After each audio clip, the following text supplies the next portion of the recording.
Steve, we're checking out a fun one this week. We're checking out Plucky Squire over on Steam. We got actually an early look at this one before its release date. And let me tell you, Steve, I was pleasantly surprised. I had a ton of fun playing this game. It's kind of a child's themed storybook adventure, but it's very much for everybody. If I had to score this one out of 10, Steve, I'm giving this one a 9. I had a blast. Right off the gate, what are you going to give this one? Actually, I'm giving this a 9 as well. I had so much fun. You play a character called Jots, and like you said, the whole story is based in a storybook. Yeah. You're out there, the usual storybook, you're the hero, and you have to go out and take out Humgrump, who is the villain in this storybook. But I have to say, visually, it looks absolutely amazing. It starts off as a 2D, like movement in the book. You go through the pages, you turn the pages over as you progress through the story. But it does have an amazing good twist in this, which I really liked, because you can actually go from 2D to 3D as you jump out the book. Yeah, it was one of the mechanics I didn't necessarily realize that was happening. I think people that maybe been following this game and the release of this game knew that this was going to be kind of an added feature in the game.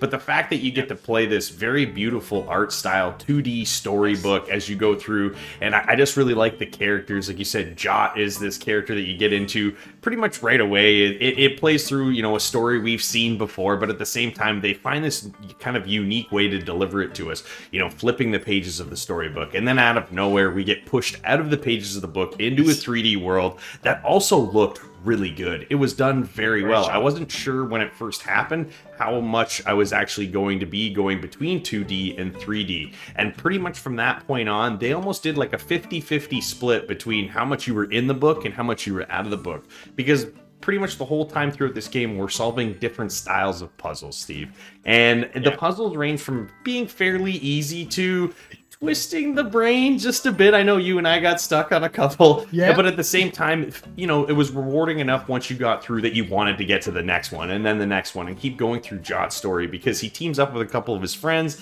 and then you kind of go out through there trying to figure out how to defeat Humgrump and all the terrible things he's doing.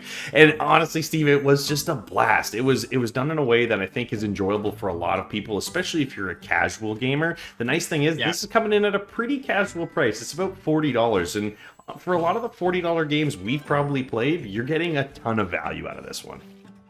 Yes, and like you touched on before, because you also, even though it's a 2D book, you do have the option as well of going actually in the book through the different pages. There'll be a picture on the wall that you can actually enter, like you have to find keys to unlock.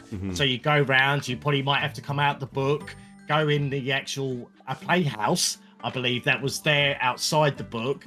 You go through, you collect light bulbs, which you actually use to upgrade your character or the weapon, and different perks as well. So apart from going into the book, you're outside the book, you're actually going in drawings as well that actually help you progress through the story. And I will say as well, I did love, when you have the cutscenes, the voiceover acting in this as well. The narrative in this is on par. I thought it was so awesome, especially at the beginning when it tells you a little bit about the story. Yeah, there was a lot of really cool features with this game. Like you said, we've got that currency for upgrading. There are also a ton of mini games as you go through this game. Nice thing is that I kind of thought our sidekicks weren't going to be that involved in the game, especially as we kind of started to meet up with them early on in the game. But as the game goes on, they're involved in some of the mini games, and that actually for me was really cool. And there's just so many different layers to this game at this price point, Steve.